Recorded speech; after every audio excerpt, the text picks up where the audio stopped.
up, y'all, and welcome back to Found Bytes, a game review series. My name is Brian, and I'll be your host. If you don't know about us, we're all about testing out and finding small, high-quality video games. This is a podcast that aims to respect your time and money as a gamer and a consumer by sifting through storefronts and sales to find those gems that may be worth your precious resources. If you're interested in reaching out or helping out, check out the links in the description of each episode to access our email, Twitter, website, and YouTube channel. But enough about the show. Let's get into our next game.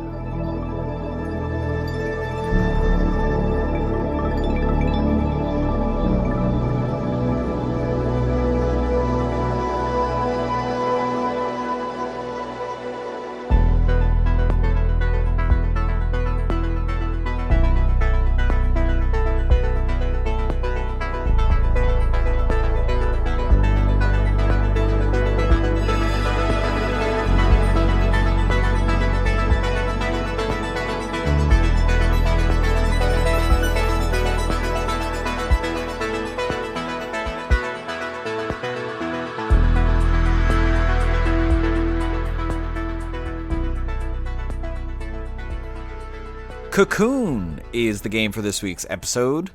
Cocoon is a third-person isometric puzzle adventure game, and some comparisons with games that we talked about before. It is very similar to Chants of Sennaar, Jotun, as well as games like Journey and even Pikmin from Nintendo. The game was originally released in September of 2023 on PC, Switch, PS4 and 5, Xbox One, Series X and S.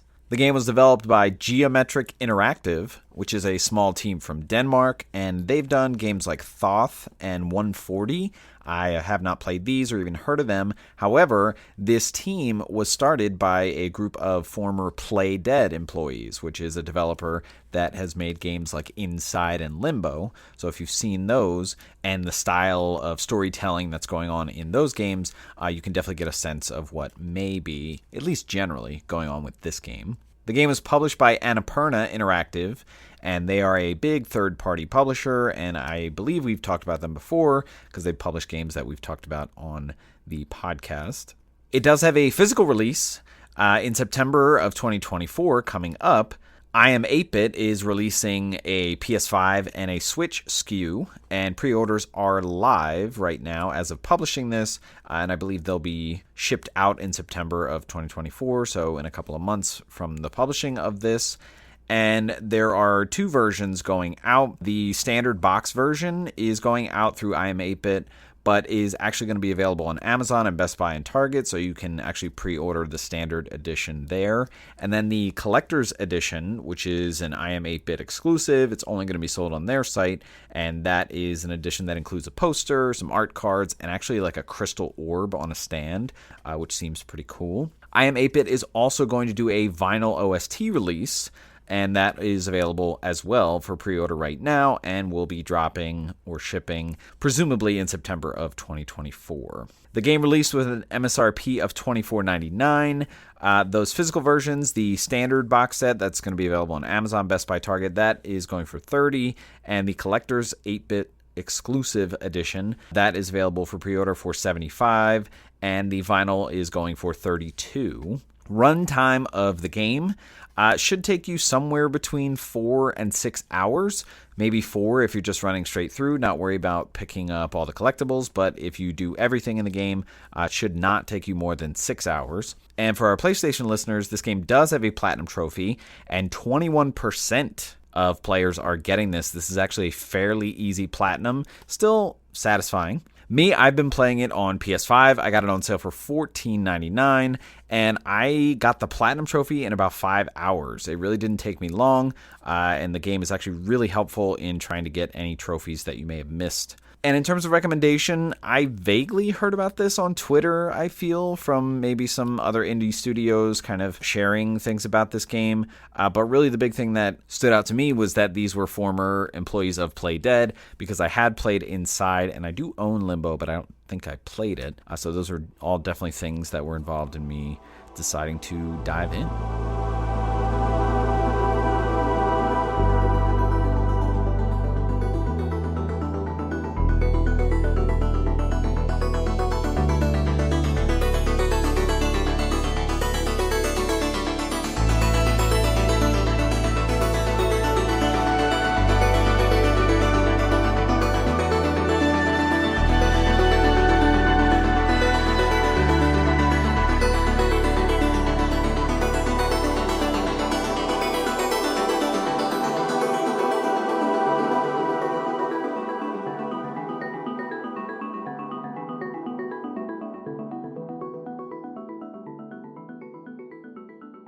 All right, let's talk gameplay for Cocoon.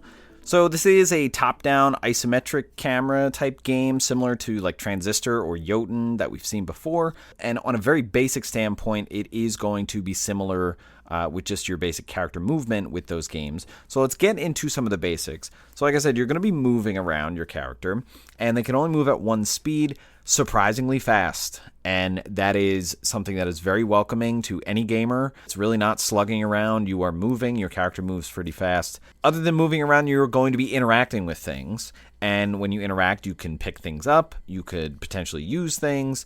Sometimes you might have to hold the button to use certain things. It's almost like you're starting things up. And there's kind of a light accompaniment that'll go with that to know that you're holding it and actually progressing something. But really limited controls, very simple. You're really just either interacting with something or you're just moving around. But let's get into the pacing of this game, because that's really what is going to be the telltale for what's going on. This is seemingly open exploration that you're going through. However, it is fairly gated and linear. So what I mean by that is you're going to be in these like very many sandboxes or feel like you can walk around a lot, but where you're going or where you can go is going to be pretty gated and linear, and it's really going to try to push you in a general direction. Very similar to games like Animal Well that we recently talked about, as well as games like Journey that have nothing. They give you nothing. There are no instructions, no words, no understanding that's overtly conveyed to you.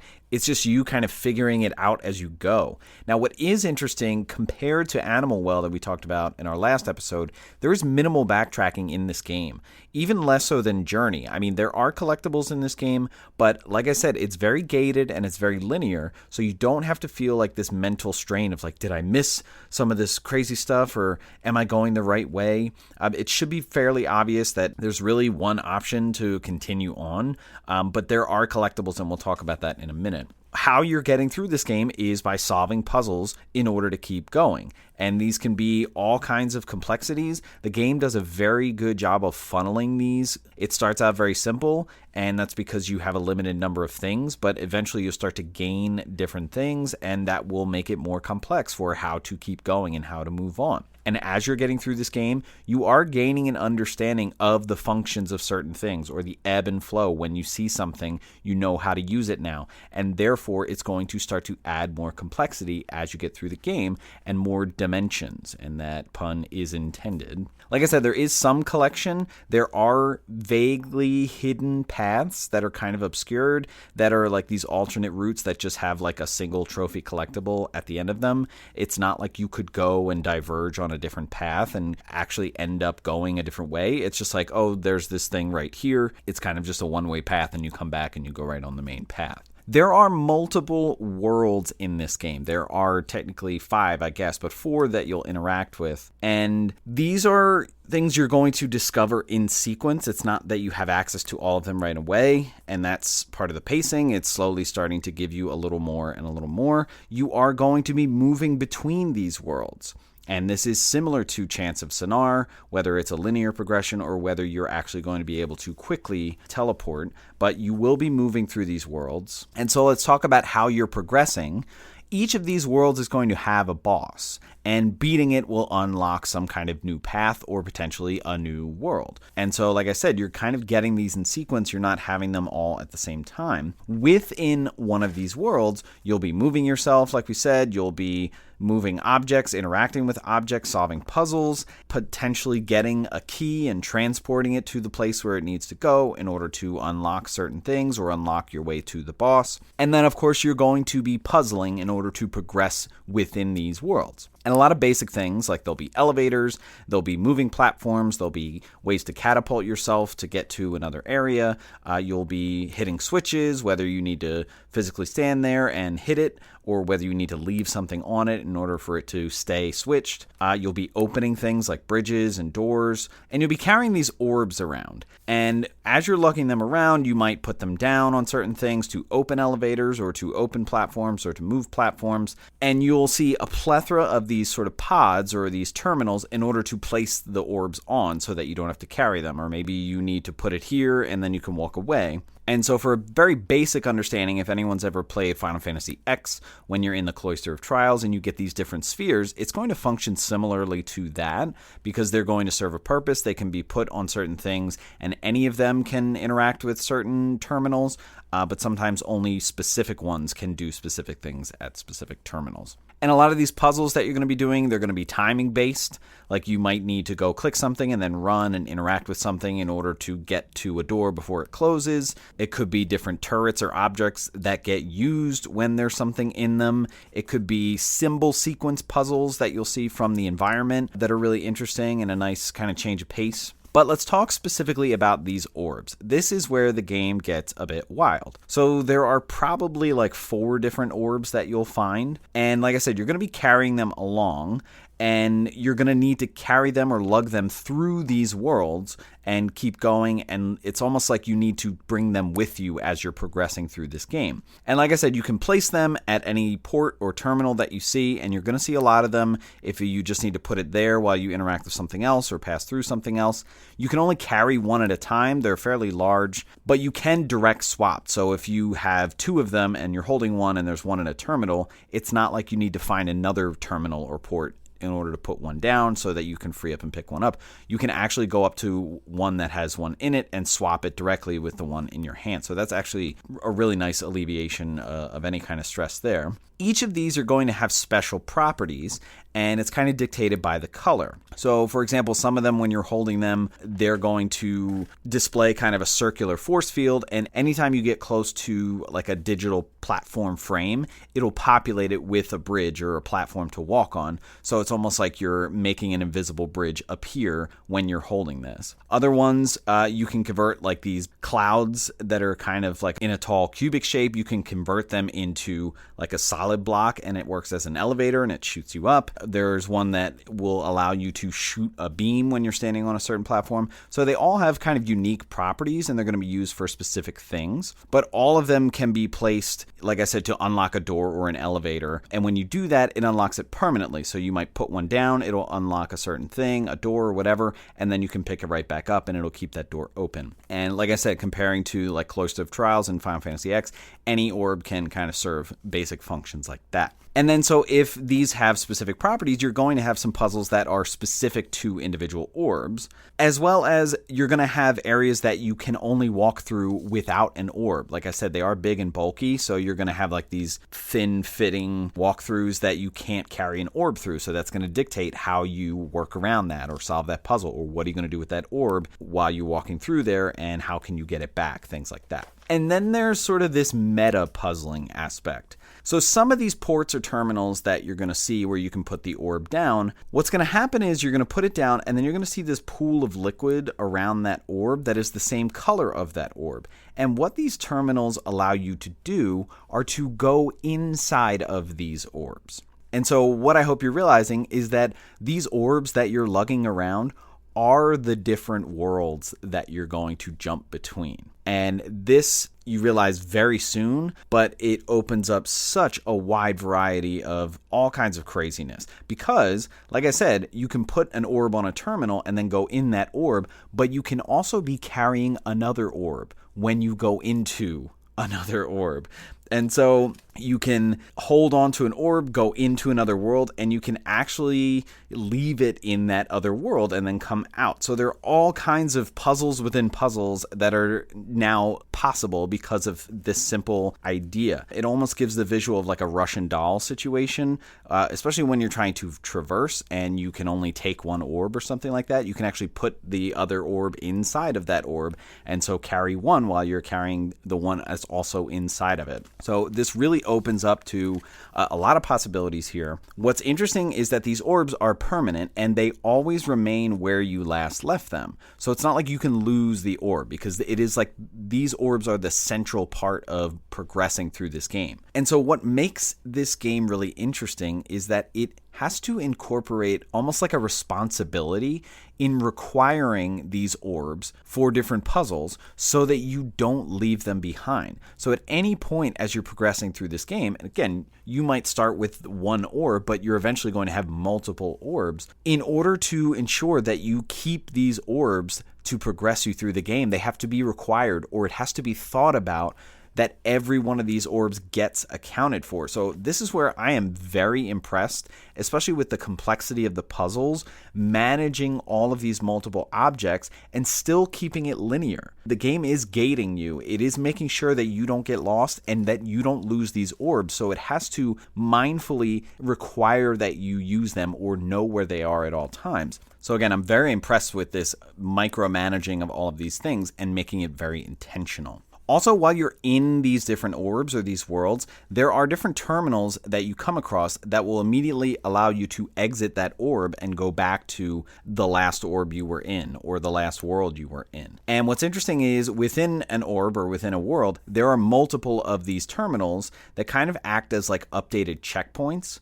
So as you're progressing through the different world, you come across one of these portals and then you jump back out and then you jump back in and progress more. The next time you come across one of these portals, that is going to be the one that the next time you come out and go back in is going to be like the return location. And again, it's also kind of ushering you along in that linear kind of gating to make sure you are going to the next spot, as well as bringing along the orbs that you need. And so along with the pacing, what you're going to see is kind of a stop and go within some of these different worlds. You'll progress in one of them, and then you might come across a situation where you can't progress anymore. And then so you think, well, what do I do? Well, let me try one of the other orbs. And then so you're kind of swapping between these different orbs as you get access to different things or different orbs that have different special abilities. And now you're getting that aha moment like, oh, I have this shiny new ability or new tool. Where do I go? Well, again, the game is linear. So it's knowing that you're getting this new thing. And then so you check out the other orbs. Oh, do I have something like this in there? Oh, now I remember. That's that part that I couldn't get past before. Well, now I have this new ability. And then in terms of advanced puzzling, I really don't want to give away too much, but there are different ways to interact with an orb, like when you're outside of it, that can have consequences within that orb. And that's going to bring in another layer, kind of breaking that fourth wall again and again in dimension, out of dimension, what could happen or what you could get to maybe happen in succession that can really raise the complexity of how to solve particular puzzles. And there are also boss fights, like I said. Kind of like within each orb, there is a boss fight to progress to. And these are interesting because, again, it's not an action game. It is a puzzle game. And so it's kind of these real-time puzzles where you're moving your character around and you might have to interact with something that will shoot something at the boss, potentially. A lot of similarities with Zelda fights that you might see. Sometimes it might be a recent gimmick that you came across or a new ability or something that you might just have to move a little bit or touch something. I do really like the variation of these boss fights. They're all very different, and they provide kind of an equal fun and challenge. And finally, in terms of accessibility, what's really good about this game is there's really no permanent loss in this game. There are not missables. I know we talked about there being collectibles, and we talked about this kind of gating, this linear progression, but what's really good about this game is it has an autosave feature, and if you ever try to load the game, what it will do is it'll show you all of the autosaves, almost like all of the different files, and it does it by percentage of the game that you got through. So you can go back to any percentage of the game and just redo that. And if there happens to be a collectible there for my trophy hunters out there, this is how I actually was able to get all of the trophies and get the platinum trophy, because I think I missed maybe 4 or 5 of the collectibles. And all you have to do is go to like a trophy guide and look at the trophy you're missing, and then it'll tell you what percentage to reload, and you just go there and you reload it and you can easily get the collectible. So that is high accessibility. Love that. I know our trophy hunters will definitely love that. You can die sometimes, like you will die potentially in a boss battle if it hits you or grabs you or something like that, but you will just respawn outside of that boss battle, so no real harm done there. And the game gives you time to think for puzzles, and you're going to need it. Like I said, it is a puzzle game. It's not an action game, so it's not like you're put under stress and you need to figure it out because something's chasing you, there's really no reason for overthinking. Sometimes you may underthink certain things, sometimes you may overthink. It really kind of flips the switch on logic puzzles. And I talked about dimensions and things like that. There are times where the puzzles get super meta, but you really just need to take a breath, take a beat, and just try things and kind of see what happens, and it might be your ticket to figuring it out. But overall, really nice balance between challenge and this linear gating. It really makes it so that you can't get locked up, I feel, and that's something that I think any gamer would really, really appreciate.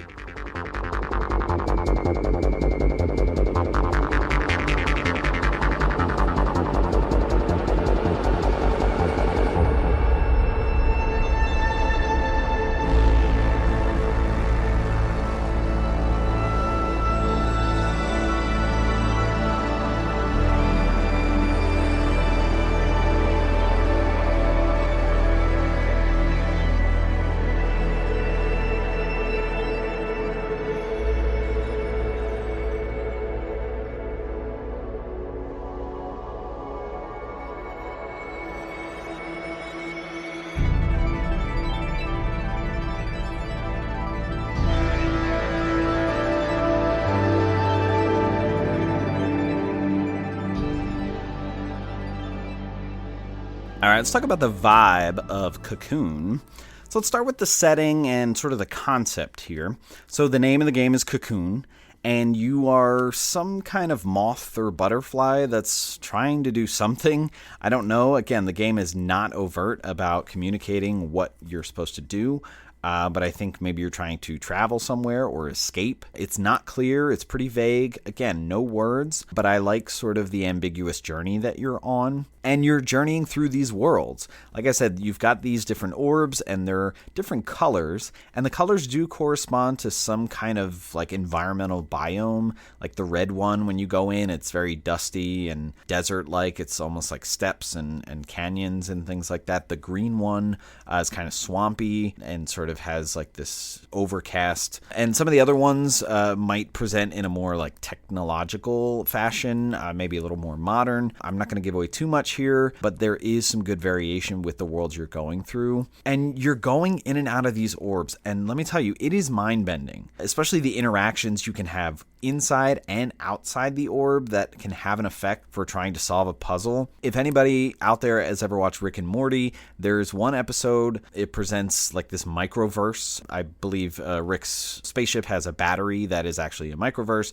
and they go inside and then they find that like the people in there created a microverse and they go inside that, and then so it's like going down the rabbit hole. Again, this idea of like Russian doll, it gets even more unbelievable in my opinion. There are a couple times where I think my head almost exploded. Like I said, you're diving into orbs, but there are actually alternate ways to go into these different worlds, and you can have sort of some paradoxes, and it really made my head scratch a couple times. And then in terms of like the ending and the main villain, again, it's kind of open-ended. I don't know the interpretation, the specific meaning. I do have some vague ideas, but if you've ever played some of the Play Dead games like Limbo and Inside, I went through Inside pretty quickly, and by the end of it, I could maybe see some metaphors or some topics that were being touched on, but overall it was, very open-ended, very ambiguous, similar to games like Journey as well. Visually, this game is very beautiful. It is truly well crafted visually. There's this amazing color palette.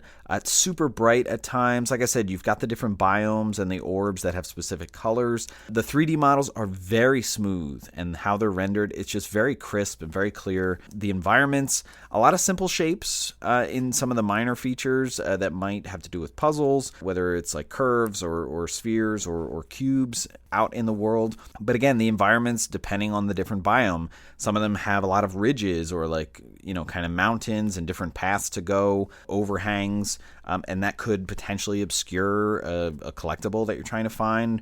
And then in sort of the newer ones, and honestly in all of them, there's like a lot of scaffolding. So it's a lot of cross between like, what time period is this? Because you've got sort of these older, dustier ruins almost, and then you've got these like platforms with technology kind of intertwined with them. Again, you have these orbs, and so these terminals that you would need to find, put the orbs. So kind of a cross with like advanced technology. It almost brings to mind mind like the Metroid Prime series and like, this ancient society that was actually very technological. Some of the cues visually are very helpful. Like I said, some of the interactions, you're going to be holding things, and in order to simulate that it's powering up or like, hey, you need to keep holding it, there's often like a light meter that will go up and up in various ways, whether around in a circle or up. And so that's a good indicator. Again, the orbs, like when you put them on the terminal to jump in them, the pool of liquid that's down is just so, there's something so mesmerizing about it. As well as if you have another orb inside of one, when you jump out of the bigger orb,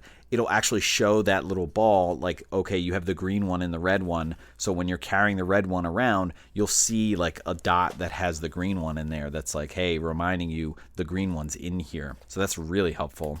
And in terms of audio, love the music in this game. Really great, and a lot of variation. Again, sometimes it's world specific, but it can jump between being ominous and somber or having a simple adventure or kind of like a get up and go. What's really interesting, it's very new age, technological, I feel, a lot of this music. It reminds me a lot of Headlander, kind of crossed with Rollerdrome a little bit, but then like kind of the meaningfulness of Journey or something like that, like the adventure, but again, that weird kind of new age tech. And if you're somebody that's interested in it, again, the vinyl soundtrack is available. And of course, there are some sound effects that are very satisfying as well. Like if you're powering up an interaction, not only does the light go up, but like you'll hear it a little bit, as well as if an orb is doing any of its abilities, like you can hear the different sounds. A lot of those little touches really make this like a complete package, and you definitely feel it, all those little things coming together.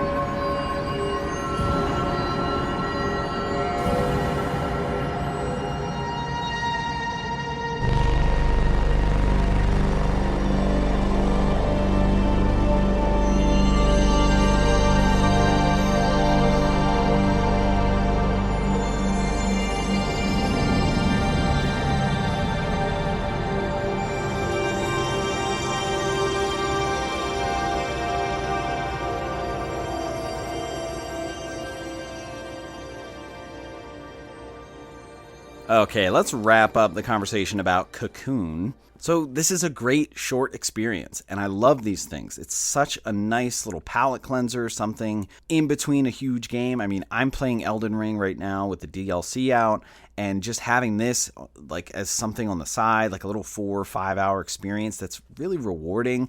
I love the challenge of sort of the open-ended puzzle solving that you have to get through, but again, it's well balanced with this gated linearity, and I think that's where it contrasts Animal Well a little bit. So if you're somebody that got frustrated by Animal Well, or you were just wandering around aimlessly and not knowing what general direction to go, this is kind of the opposite in a lot of ways, where it's like, no, we have all of these puzzles, but we have a direct path that you're going on where there's really no other option. And so it's something that if you maybe want a little more of a guide as you're going through, or not to stress out about all the different opportunities or possibilities, I think this is going to be a game for you. Absolutely mind-bending concept in so many ways. And I think it's unbelievable, again, that you've got a small team doing this. They're kind of pushing the boundaries of this intuitive puzzle solving, I feel. And it's managing things at the same time intentionally. Like I said, you've got all of these orbs that you need to use and have with you as you progress through the game. And so they have to be very intentional about what you're allowed to bring, what the puzzle is requiring you, and not leaving any of them behind. And the game just manages that so well without you even really realizing it. In terms of value, I think $25 for MSRP is okay. I think it might be a little high.